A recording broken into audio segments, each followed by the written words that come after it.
So Cody, do you want to do an opening bit? Like, this is your time. Bust to out shine. your toys, dude. What would you bring? What would you bring for us to play with today? What do you mean? I just... Whoa! It's the dark saber. That's the dark saber. Black sword.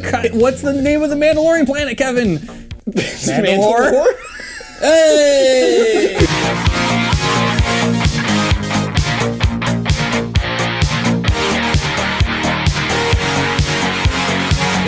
Did you get your bit? Like, do you want to run a scene? Do you want to run a Star Wars scene? What scene should we do? So- Cody's the director. He cannot act in this scene because he cannot said act in it? role reversal. He can't be acting in it. Okay, I can't be acting in it. I want you to play Padme. Oh, you're screwed, dude. You're Anakin. You've been doing it really well, and you're Obi-Wan.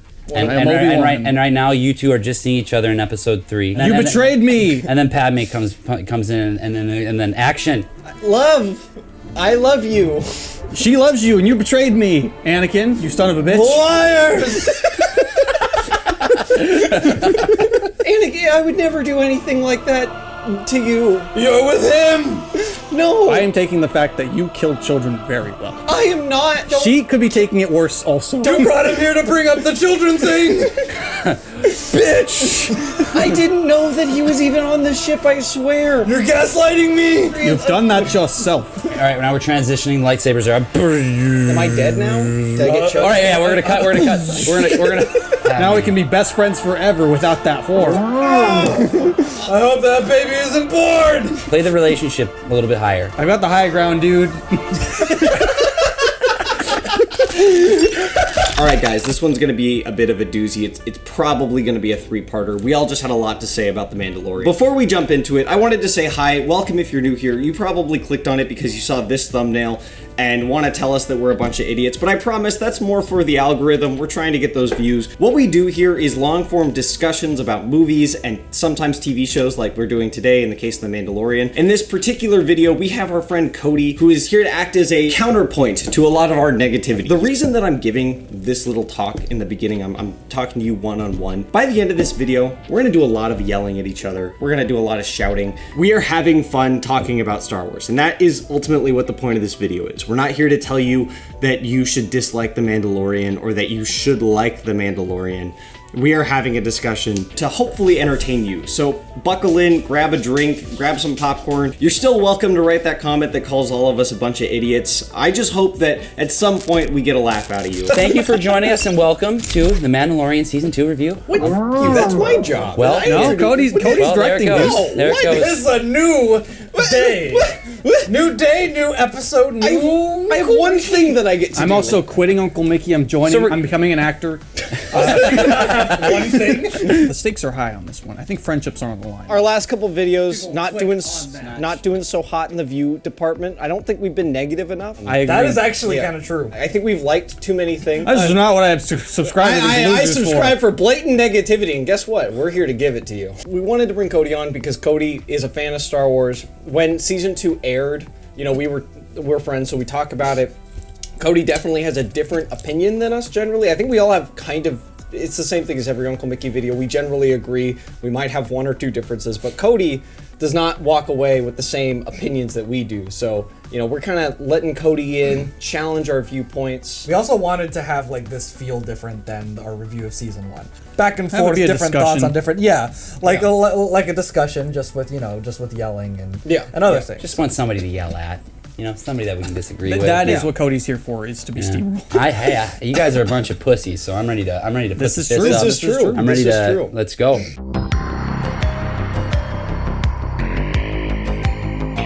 Well, can we get a recap? Can we get season 1 to season 2 where we're at? Well, that's part of season 1 thoughts going in. Is what do yeah. you think of season 1? Thoughts going in. It's like, it's your perspective going into it. It's like your headspace. Yeah, it's your headspace, because that does affect how you review the movie. If you went in expecting something bad and then it, you know, was above your expectations, then you're going to think more positively than if you were expecting something great and it was just kind of okay.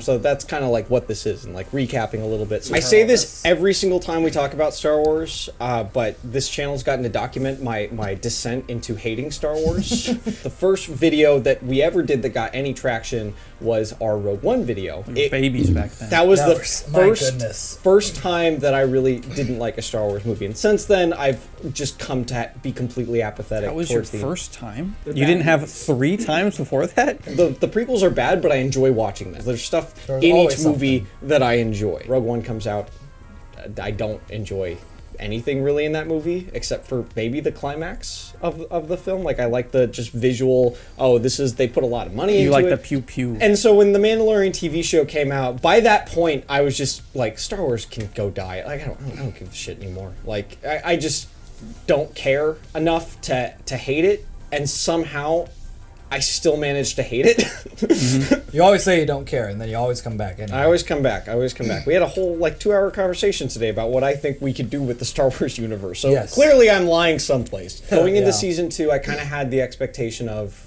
season 1 kind of set the bar pretty low for me. I didn't expect much. So Cody, what did you think going into The Mandalorian season 2? From the first season, it felt like a show that didn't really know what it wanted to be. The writing was all over the place, and it just didn't. Did you like season 1? Yeah, I still liked it, but I knew that it wasn't perfect. You could feel like the essence of what it wanted to be, but it didn't really quite. It's definitely all over the place. I know what you're saying. It is. Mandalorian seems like a seed for other things. That's a good 100%. Yeah, agree with that. Some people say it's like the flaws of season 1 are not fixed. Some people say it is, but now it has other issues, and it's like I heard so many varying things. I didn't have any expectations. Yeah. Not good, not bad. I was like, I don't know what I'm gonna get. I'm just gonna go in and just see what it's like. So going into season 2, I was extremely tired from fighting people every day of my life on season 1 because I'm just beset on all sides by people who are like, no, Mandalorian season 1 saved Star Wars and cinema. Actually, and cinema.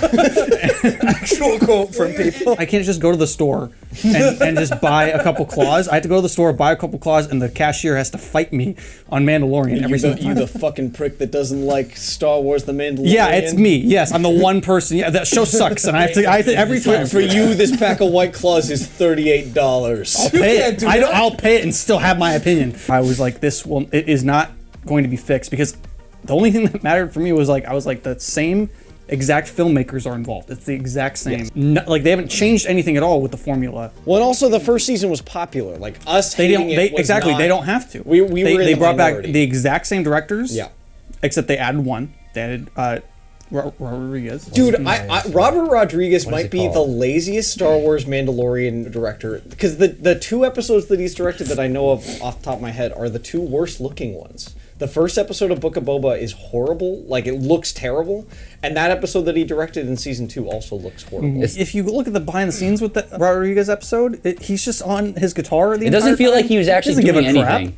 He's like, yeah, it's Boba Fett. Who cares? He's an experienced director who knows that it does not matter at all what he does with this episode, because people will love it anyways. Yes. Boba Fett came back in his episode, and he can do whatever he wants. Yeah. Yeah, he can still do it wrong, though. I'm saying he can't. I'm saying it is impossible, because he did do it wrong, and people loved it. See, I disagree then, because he did something right if people loved it. Okay, sure. If you're gonna go by that logic, sure. I don't like the entire season, though, is what I'm saying. Like, I don't like that episode, and I think it's a poorly made episode, but people like it anyways, like all Star Wars. Something interesting about the Star Wars community is what they do and don't like is all over the place. Like, the Star Wars community at large loves the prequels. Like, the prequels, they're cool. Back. It is cool to like the prequels now. If you dislike the prequels, you're stupid. Yes. They're like, well, you can't deny that there are good things in it. It is cool to like The Mandalorian. It is cool to like Rogue One, and even Solo a little bit. Like, if you like Solo, that's fine. That's a perfectly acceptable. You're welcome.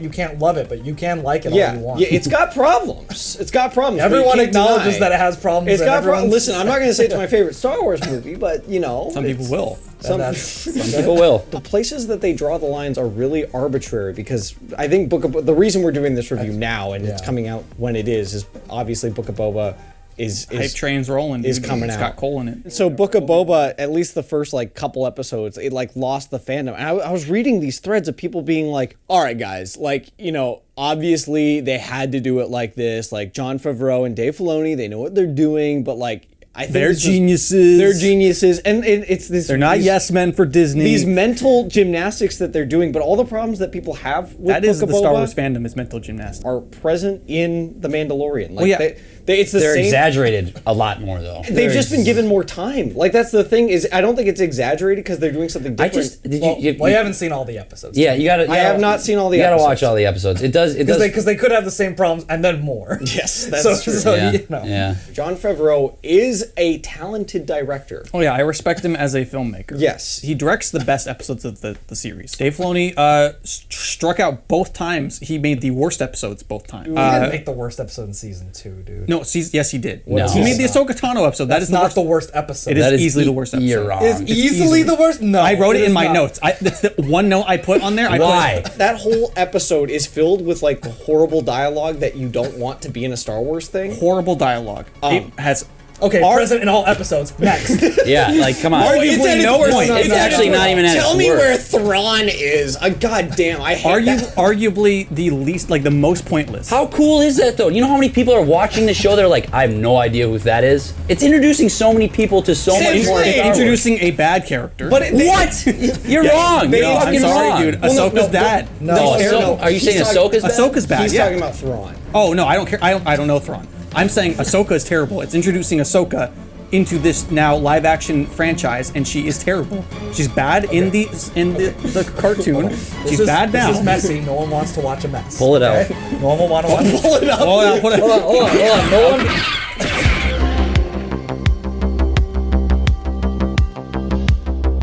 The biggest problem with this season, and I just want to get it out of the way because we talked about it in our season 1 review, is that the protagonist of The Mandalorian just doesn't work. Yes. He does not have a big flaw that you can attach to, Not one that's actually written in. not one that's actually written in or that is interesting or relevant. Because I'm sure someone could be like, well, he loves Baby Yoda too much. His flaw is that he gets tricked in His every flaw is that episode, he even gets though they tricked. keep saying he's badass. Yeah. But I'm like, okay, well then why aren't people saying, you get tricked a lot? Are you like stupid? And have him like be stupid like throughout the thing? It's like, oh, okay, that makes sense. takes his That you helmet make- off and he's Could his flaw cross-eyed. not be- Could his flaw not be his allegiance to whatever his code is? That's something I in a actually serious appreciate with this season is that a lot of people call him a pussy for his dumb beliefs. Yeah.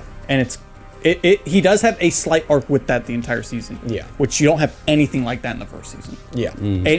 I like the last episode because of that. I don't Yeah. love the last episode, but I'm like, at least they had a point with this character that he's now different. As a protagonist, he is not a good vehicle for a No, show. he's a bad protagonist. But he would why? be a deep Because he has no character. He's not really a character. Like, and this is it's again. I mean, he's not the main character. The main character is like Grogu. Well, Grogu is also a horrible protagonist.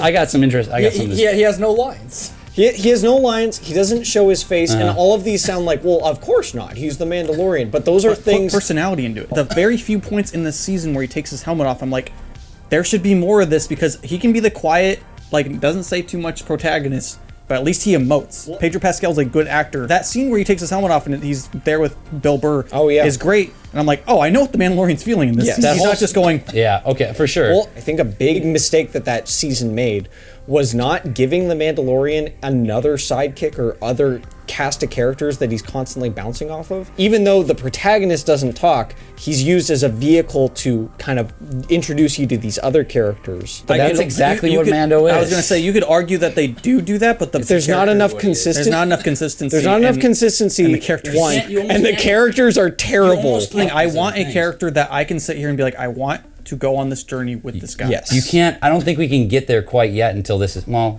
I think we still do get there. I think a little bit. I'm hopeful for season 3 that we I can get think there we because I will. think he's going to be taking his helmet off more. Yeah. I think Yeah. we're going to see more. I think we've earned that now. Pedro I think- Pascal's like, dang it, now I have to show up to set more. The Mandalorian is not a good protagonist, and that flaw echoes throughout the entire show. Yes. And I think that first scene is a really good example of why the action scenes don't work. He's invincible. The character his motivation What is does he want? Well, and that's the problem, is it's so simplistic that I don't care about it. Like, he loves Baby Yoda, and it's like, I love Baby Yoda too, but that's too simple. I'm not seeing enough of how his journey with Baby Yoda is effective. I'll use another video game character. Joel from The Last of Us is another similar character where it's like he's this gruff, masculine, badass dude that has to take care of this more fragile, younger girl. What Ellie means to him throughout the course of that game isn't just a person that he has a connection to. It's established that he lost his daughter. He's also lost everyone close to him. He's lost his humanity. Humanity is a big part of that game. Yeah, it's not about her being a connection to him. It's about him restoring his humanity. Yes. It is his last connection to humanity as a concept.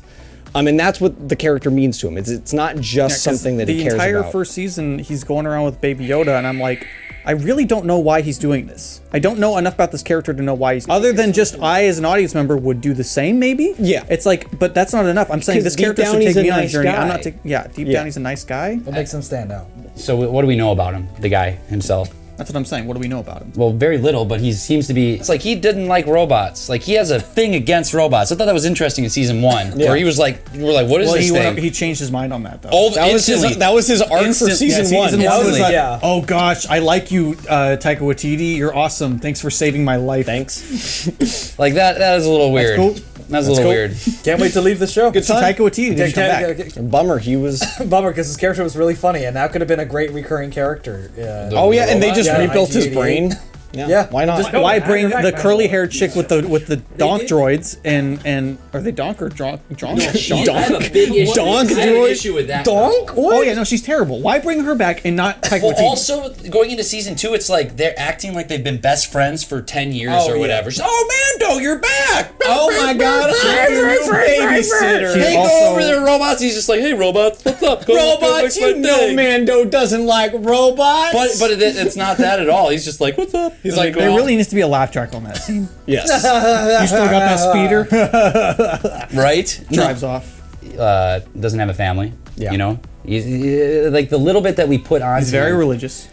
Like the little bit we put onto him though does explain a lot of these things. I feel like that. But it needs to be in the show. I almost like that they're telling it without. Well, so that's the thing. I would agree with that if It's like he showed his face. if you took out the binary sunset scene in A New Hope, because that scene, you know what Luke wants. You can feel it. You're like, Luke will just... Even though he doesn't say what he wants. He's like, well, gosh, I want to join the rebellion. But you see, you're like, he doesn't... It's not that he wants to join the rebellion. He wants to go out and do something. He longs for that. He doesn't want a greater moisture adventure. farm anymore. He wants to be somebody. It's like if you just met Luke Skywalker and he doesn't say or do much, and then he just saves the princess, and you're like, okay, but does he care? And it's like, no, he saves the princess because he wants adventure. And you wants to can say matter. like the Mandalorian is like, you know, he feels a connection to Baby Yoda because Baby Yoda is now a foundling. He was a foundling, so he sees himself in Baby Yoda, and all of that's fine. Like, you know, that is there, and they do kind of make that connection intentionally. But it's not the strongest connection because we don't know how the Mandalorian actually feels about being a foundling because we can't see his face. Like, we know that he's a foundling and he has that connection with Baby Yoda. I don't know how the Mandalorian feels about being a foundling. You don't see his face and he doesn't talk. He needs to either talk and not show his face, or we see his face and he doesn't talk. Or we need a character for him to bounce. We need Cortana. We need somebody where he can at least say something to them.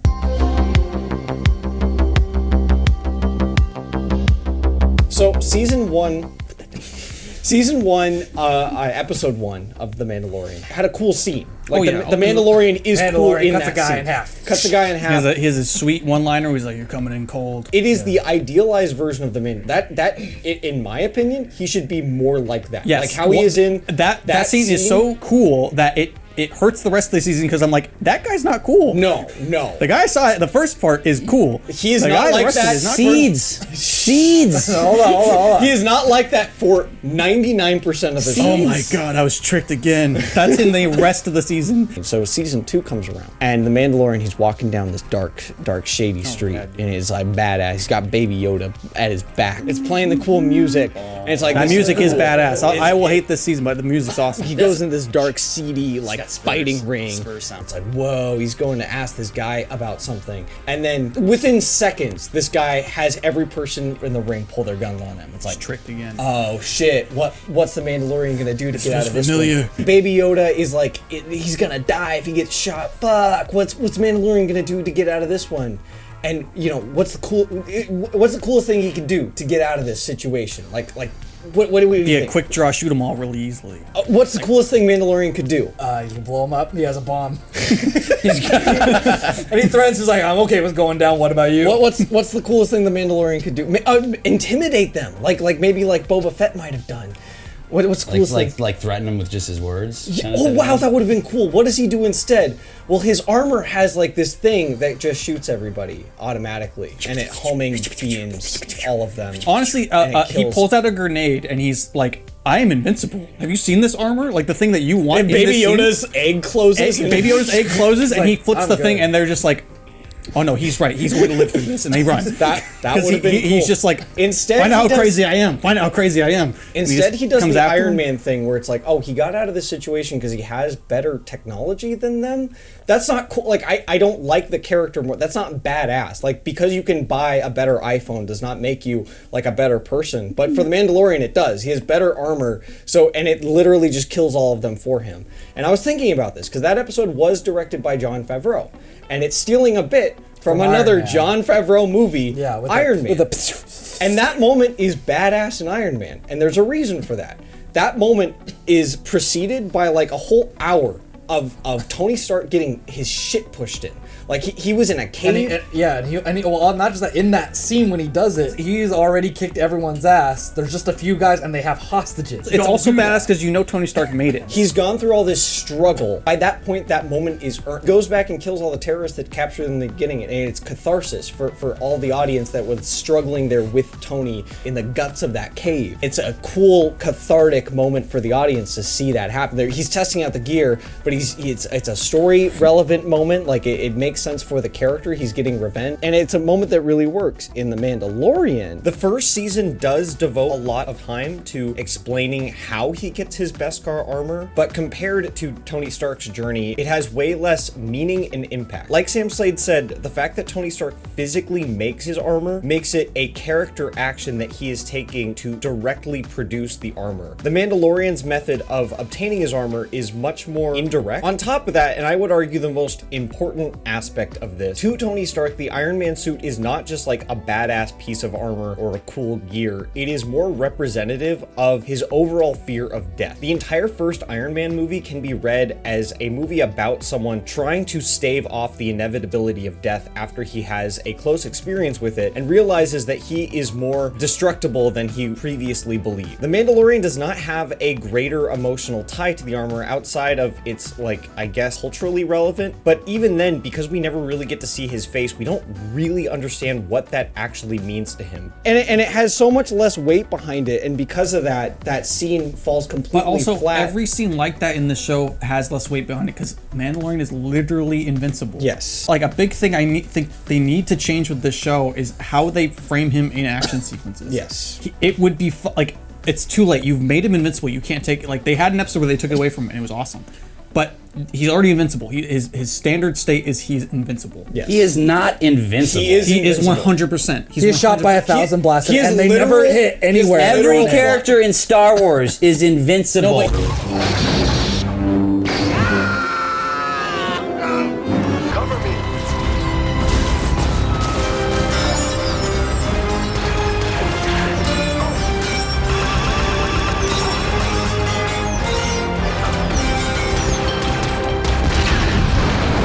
He is wearing invincible He's armor. literally wearing plot armor. This is what they do. 70% of his body is covered by Beskar. That's what we're saying. Yeah, that's what I'm saying. It shouldn't. It just They've makes him written invincible. that excuse for themselves. Now you are not afraid for his safety. You do not. When Yeah, I Sinat- still freak out for his safety. You guys fucking kidding me? No, I don't. I'm like every I mean, time- obviously, you know he's not going to die. He's the main every- character, but you know, every it still time- doesn't mean he can't get I know hurt. John Wick isn't going to die because he's the main But he character, still but can get every hurt. but the and still Mandalorian can- doesn't get hurt. He never like. John Wick frequently gets gets hurt. I just watched all of season 2. He ends up and he's squeak clean by the end. He fights a big old robot that crushes his every head fight into is a fine. wall. Grogu gets taken away from him. Oh, that doesn't mean But anything. he's not going to lose in a fight because he's invincible. You guys are wrong. You guys are so fucking wrong. Cody, no. I'm leaving. Cody, no. No, I'm just joking. If they just change the framework of his invincibleness where he goes into a fight and he is like the Terminator. Yeah. It is not, I'm protecting myself. It is, you are dead because you cannot kill me. Everybody's at a disadvantage when it comes to going against him already. Exactly. That's what So we're play saying. into that. But that's the thing. Like even when you see John Wick, like in John Wick 2, he gets essentially bulletproof like clothes. It won't kill you, but it will hurt a lot. And so he does, and he gets shot this close because the guy recognizes, oh, he has that armor. So Common in that scene, he shoots him a bunch of times in the stomach, and you're like, oh fuck, I know that didn't kill him, but I know he is hurt bad. And that it probably visually hurts that. shows and he struggles and he limps. Something that I think would go a long way for helping this is if his armor got dirty. Like, part of the problem is it's so clean. That's the problem with all of It's this. so well maintained that, like, when he gets in a fight, it's like, that should He be... might as well be the T-1000. Well, like Boba's awesome when he comes back in the tragedy, which is the second to last or third to last. Yeah. When Grogu gets taken away, his armor still got acid erosion on it, And then the next episode, it's they just like retcon that. he looks like a fucking action figure. Yeah, it was Yeah. pretty annoying. He's like, we got it squeaky clean. It is a filler episode. And I was like, despite all those things, it's still, hey, Episode listen, I 1. need that armor, give me that armor. We'll do this. All right, fine. First episode, and we can't even start it off on a Yeah. progressive foot. Yeah, and so it's like, okay, whatever. The problem with episode 1 is that they don't really even try that hard to like naturally make him do it. No. I wrote this in my notes for this episode. It's annoying because he literally he goes up to fake Boba Fett. Yeah. And he's like, "Give me your armor," and he's like, "No," and he's like, I'm just gonna kill you and take it then." Yeah. And so that's literally the scene. And then a worm shows up. And then Through the middle of town. And then he's like, that's why I called you here, Mandalorian. Literally, fake Boba Fett is like, we'll finish this later. And I was like, Boba Fett doesn't care, or Mandalorian doesn't care. He just went from, I'm going to kill this person in cold blood and take their clothes. There's a lot to- wrong with it. Until, oh, worm guy is here? I guess I'll help you with the worm guy and get the clothes that way. Boggles the mind. It doesn't make any sense to me. I'm like, you literally were like, the Mandalorian doesn't just kill for no reason. He usually doesn't do that. Bob Vance introduces the, it's not Mandalorian going, it looks like you've got bigger problems. Bob Vance is like, yeah, so as you can see, Mandalorian, we can't continue our conversation. We have bigger problems here. And it's like, is this the next part of the episode? And the Mandalorian, like, it's almost like he has no say in it. He's just like, yeah, I guess I do have to help you and get the armor that way. Instead of blowing your brains out and taking your armor like I was going to do 5 seconds ago. It's such an easy rewrite, too, because all you do is Mandalorian doesn't want to kill him. Yeah. Mandalorian is like, I don't want to do this. And then the worm passes by. I think we can make an arrangement. Yeah, let the Mandalorian do it. It's called having agency.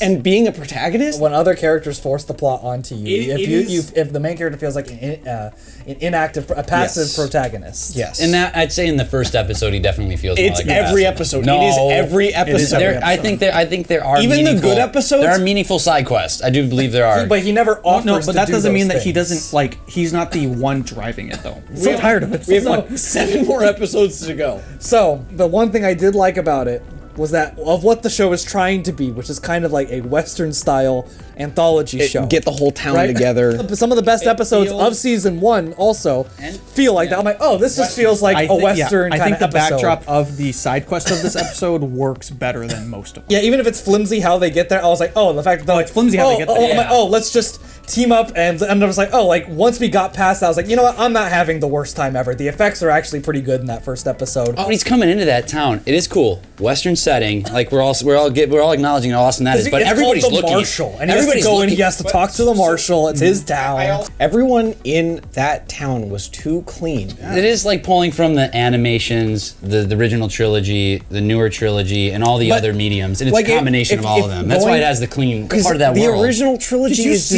disgusting. Emperor? Did you see Emperor? Everything in Tatooine in those original movies is so gross. It's hard to watch that movie. Dude, I agree with you. it's dirty. Tatooine should be a gross. That's what dirty I'm saying. place. And Cobb It should Vanth be. coming in looking like he just got manicured. I like the character. I like Yeah, the the actor character's too. actually pretty cool. They should have smothered dirt on him or something. Just make him gruff, make it a little uneven. If you're complaining about this into season 2, When you're not having a good time, you can't ignore all the things you don't it's like. the same thing. I feel like we've always been say. hitting this point a lot. We hit all this lately. all the time. We're always Is- saying that. The plan, I don't know if anyone's thought of this, but it's like, how are we going to defeat this giant monster thing?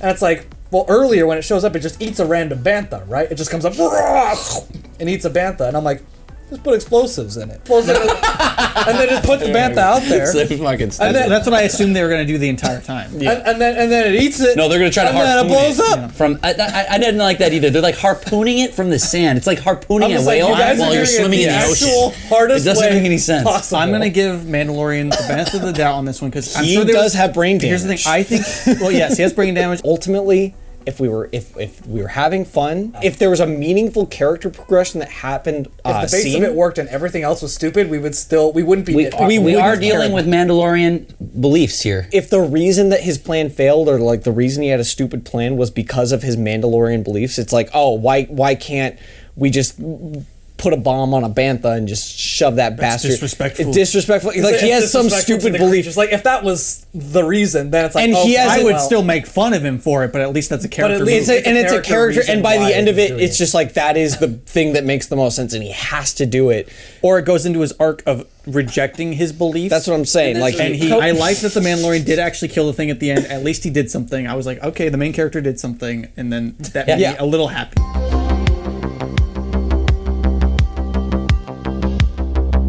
Episode 2. Episode two. So I have a brave tweet about this episode. I don't hate it as much. It is the second worst episode. No, dude. The only saving grace is that it's like 15 Dude, minutes. it's got like a cute. Gotta agree with Alec. It is the worst episode. Did you hear the whole when that episode came out that people got really mad at Baby Yoda? People were pissed. People were They pissed. wanted him How canceled. can you eat baby eggs? I legit. They're they were going infertile. after Baby Yoda like they were going to cancel him. They were like, No, it was. It was don't watch the canceled. show anymore Yeah. because we cannot respect. No, his that's Baby one of Yoda the things I liked about it. Is it gave Baby Yoda Baby a flaw. Yoda cares more about himself than that's Yeah, genocide I liked that. a woman's It's babies. a kid. It's an annoying. Like Yeah, I kids like do that. that shit all the time. No, Yeah, they it's gotta just cancel like- Baby Yoda. A lot of Mandalorian episodes are filler episodes. They like saying it's a filler episode is like, oh, that's just an Every episode of episode The is that. Mandalorian. Hear me out. I love when movies have really simple premises that kind of cascade into something that you weren't expecting.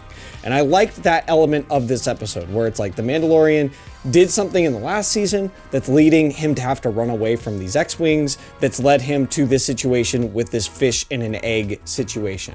I like that concept. I think it's a fun filler episode. It's pretty dialogueless. I like the cute fish. Can I have the gun? Okay.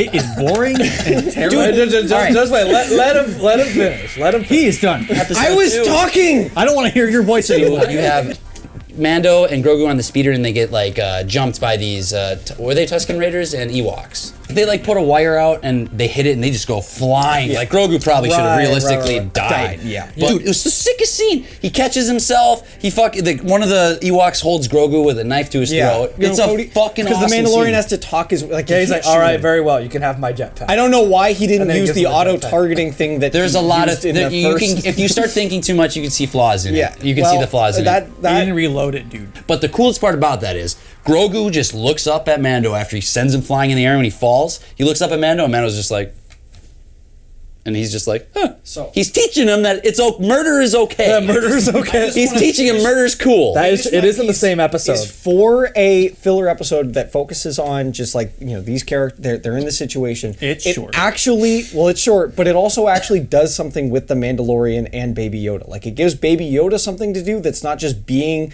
the MacGuffin of the episode.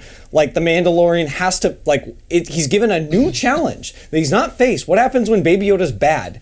And I like that element. So Amy Sedaris, right? She's like, Mando, This is where she Every goes line back. she says makes me want to kill myself. Sedaris is a funny lady. Yeah, she is. Hey, Mando, here's a frog lady. You gotta take her over there. Yeah, Also, that's right. coincidentally, her husband knows what you need to know. The Mandalorian trusts everyone immediately.